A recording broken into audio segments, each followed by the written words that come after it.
Hi everyone, it's Senti. The purpose of this video is I'm just gonna talk about, uh, what was going on in my head when I made the side story, Nonfiction, as well as the theme that goes along with it. That was way too formal. But anyways, let's start with the music. So, since the side story focuses on Lyra, I called the theme Lyra's Fantasy, which goes well with the title of the story, in my opinion. But yeah, so pretty much we can hear some uh bubbles right up front because I wanted like a bubbly feeling to the song, at least at the beginning. So I just like typed in bubbles and it was actually a sound effect. But yeah, it actually kicks off a major here, but the one of the notes in the melody, that one isn't in the key, so it kind of sounds sad in a way, like something spooky is behind the cheery scenes, which is what I was going for. But yeah, and then this just it's basically going to minor.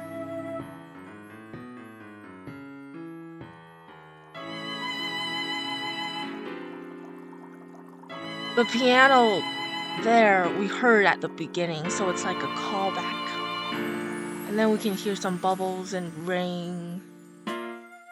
And this is actually going up a key, but it's fully a minor now, so it's also like we went down a key, two keys. It's interesting.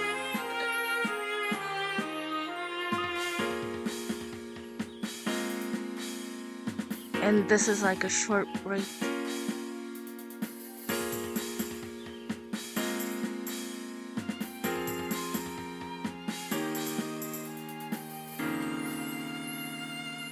And then we get another key change here.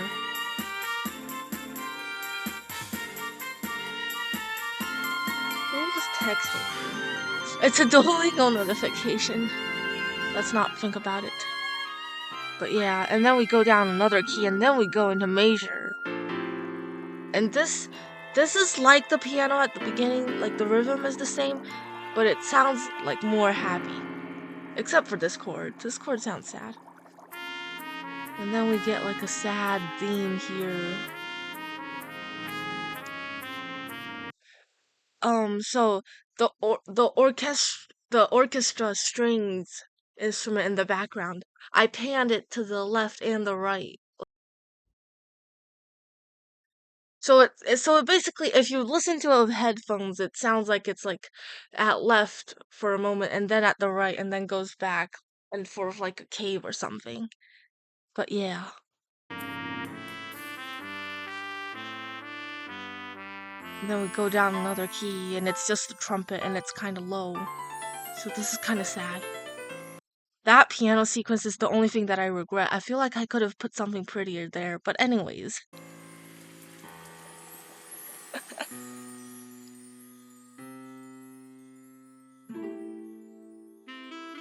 Right now we just have the mandolin and the saxophone.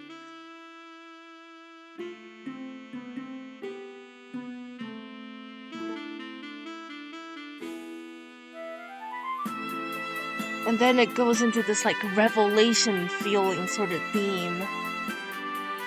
Go up a key.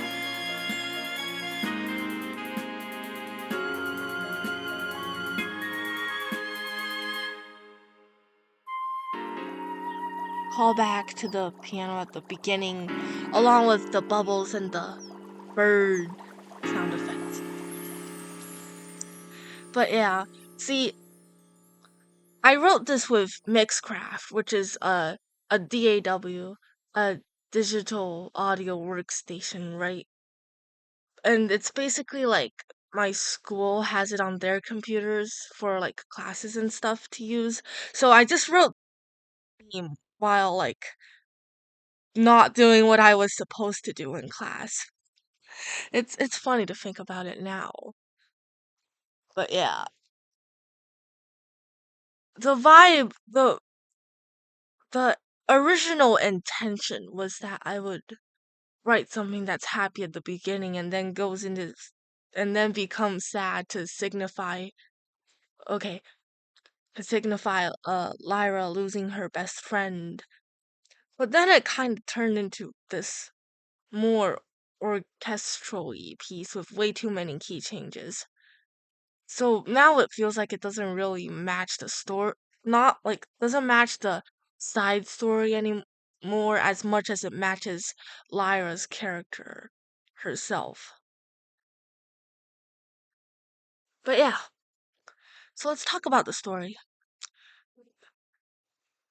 The final word count is 13721, but I know on the blog I changed a couple of words which were mistakes I noticed later, so it could be like off by 3. This document could be off by 3 or more or less. So the idea is that Lyra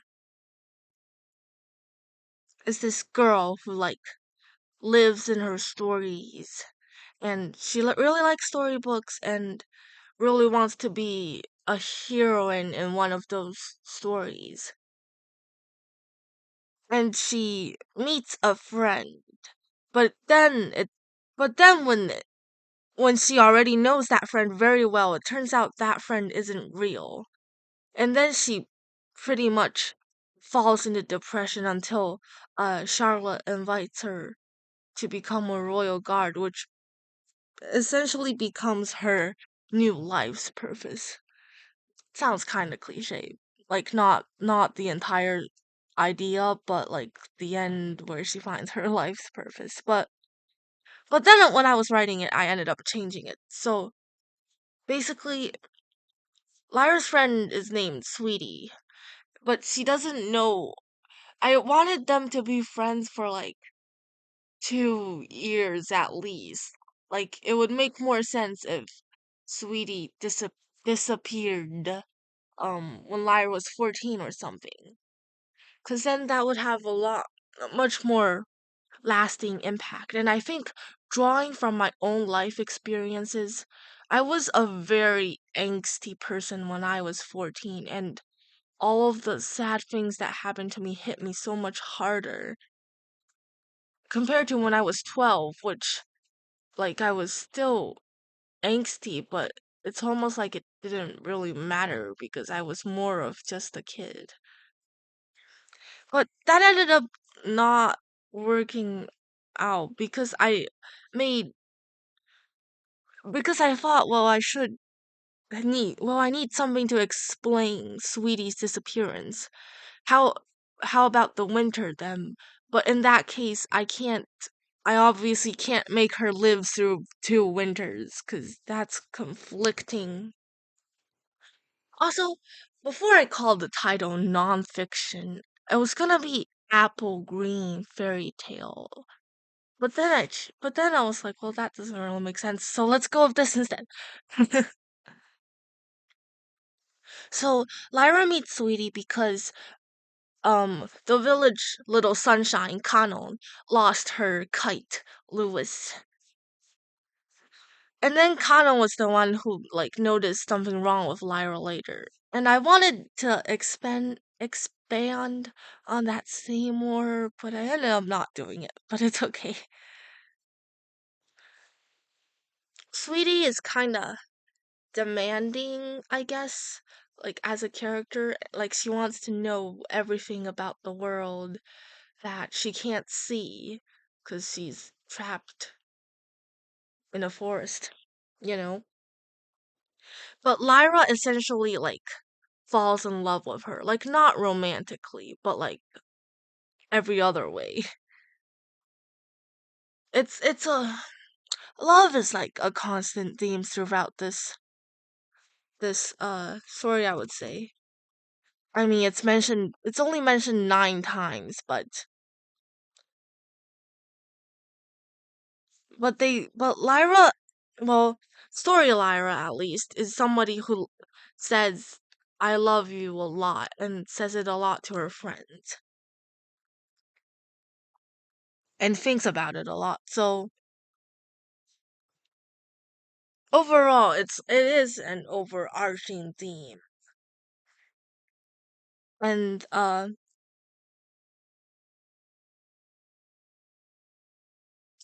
later, Reina, who is actually Lyra's best friend, forgets to tell her that she's going on vacation.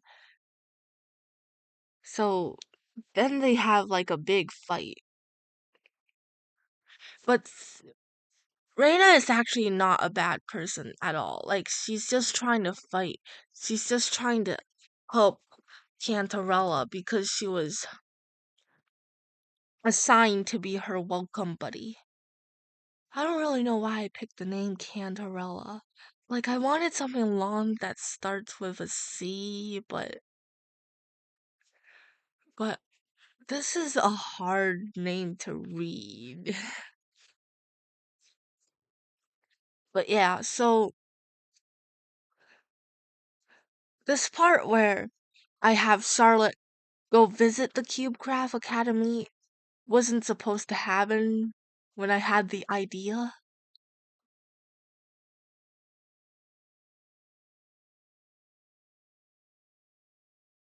Like, like Charlotte was essentially supposed to just see her looking sad and then invite her. But I thought it would be more interesting this way because I wanted to make sure that people know that Lyra isn't just like a gentle, flat person with no other side to her personality. And I think that, like,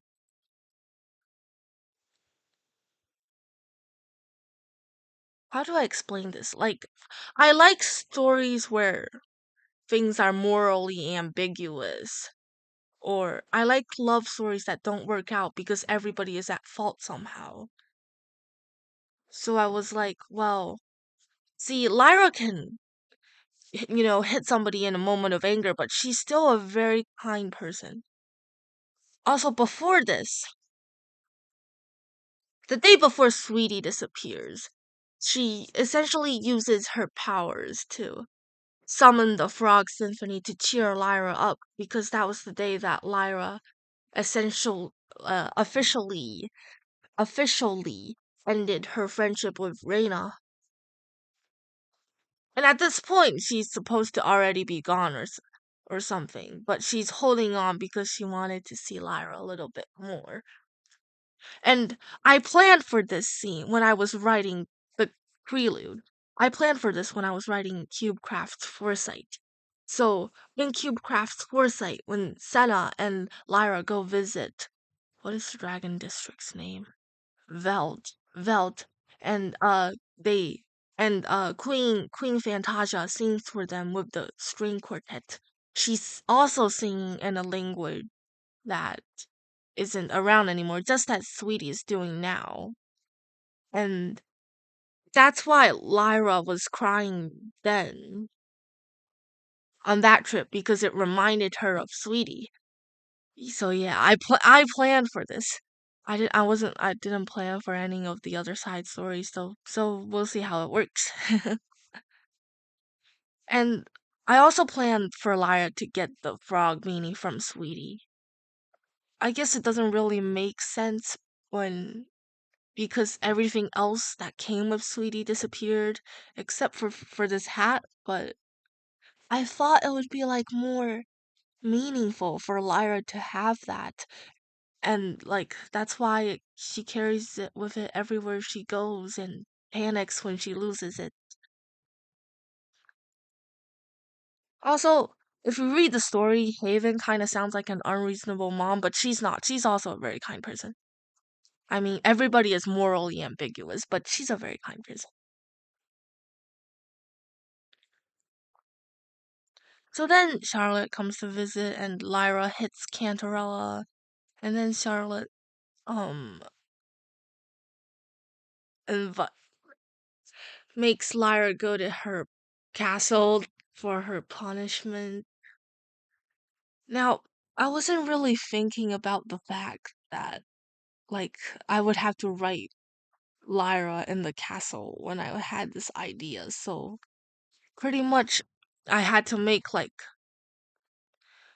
what I had to make up what's going on in the castle, but in Charlotte's time, it was a lot more lively. When Senna came around, she fired a bunch of like most royal guards, as you would know from having read the prelude. And the librarian, her name is Tartiflet. She also got fired. So did Deputy Bastien. And Lyra's mentor is an older royal guard named. Ooh, that's not what I meant to do. Computers are hard. Named Amethyst. And Momo, who was also mentored by Amethyst, becomes Lyra's friend. And so does Nectarine, who was also mentored by Amethyst but quit her job as a royal guard.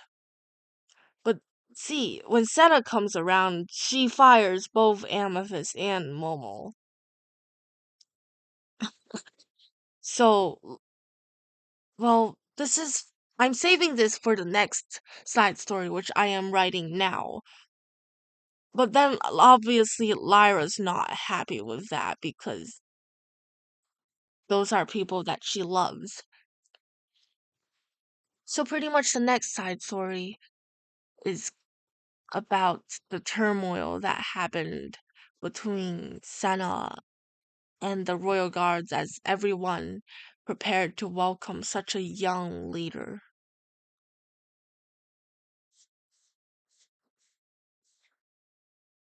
Oh, and then Farrakha, who will appear in the Life in the District side story for the District Quintessence, comes to visit. And Farrakha is one of the quintessential five. So she oversees one of the five regions of Quintessence. The one she oversees is called Crescent. So I essentially just wanted her to visit because I wanted someone who could see the future to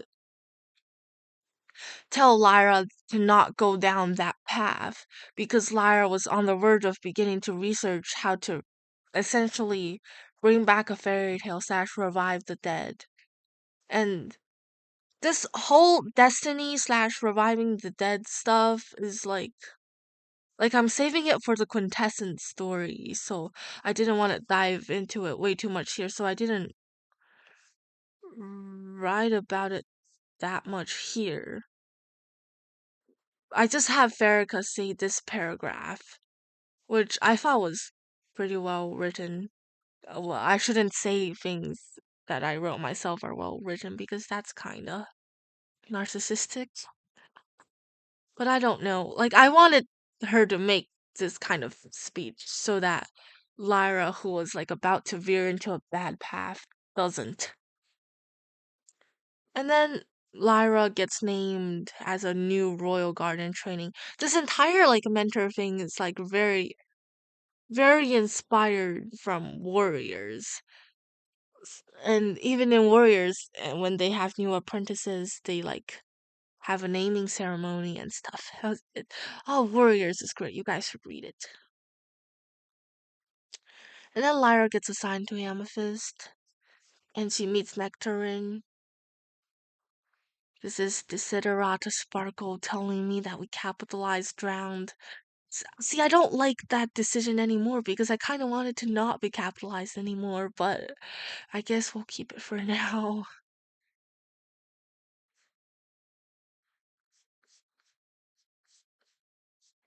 And Lyra will never forget Sweetie, even though she wasn't mentioned much in this part of the story. But she's growing up, so Lyra is growing up, so eventually, so Sweetie is can only be a memory in her head.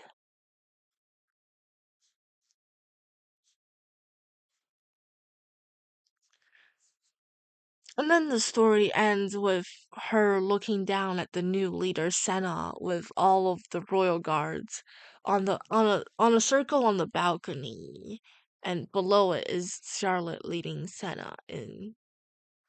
Well, at that point, she had no idea that all her friends are gonna get fired, but I will talk about that in the next side story.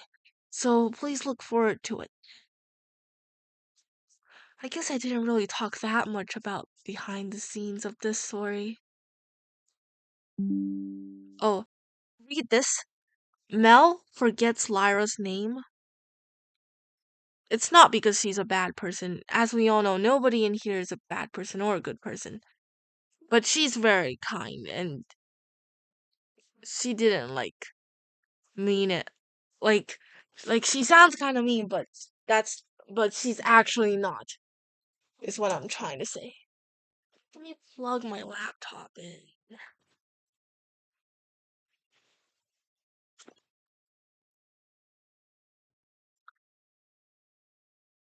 But yeah, let's see if there's anything else that I can talk about.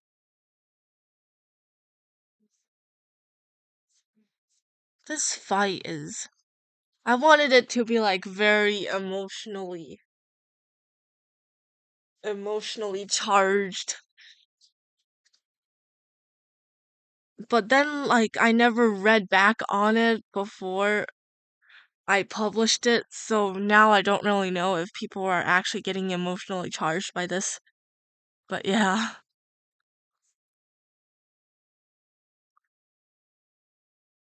Also, Miss Minato isn't a bad person either, even though she plays favorites.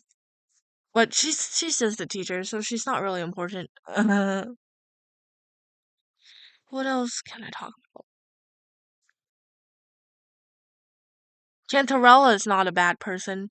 She actually cares about Lyra, although she's kind of cold, but only on the surface.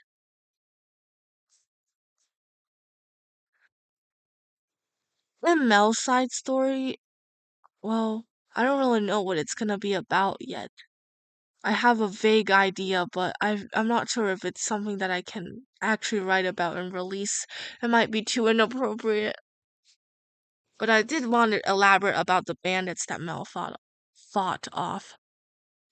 That's not important to what I'm talking about right now.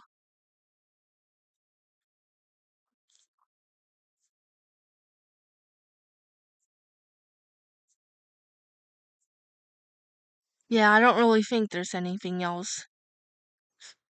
Overall, I mean, I feel like the story wasn't my best work, but I did work very hard on it.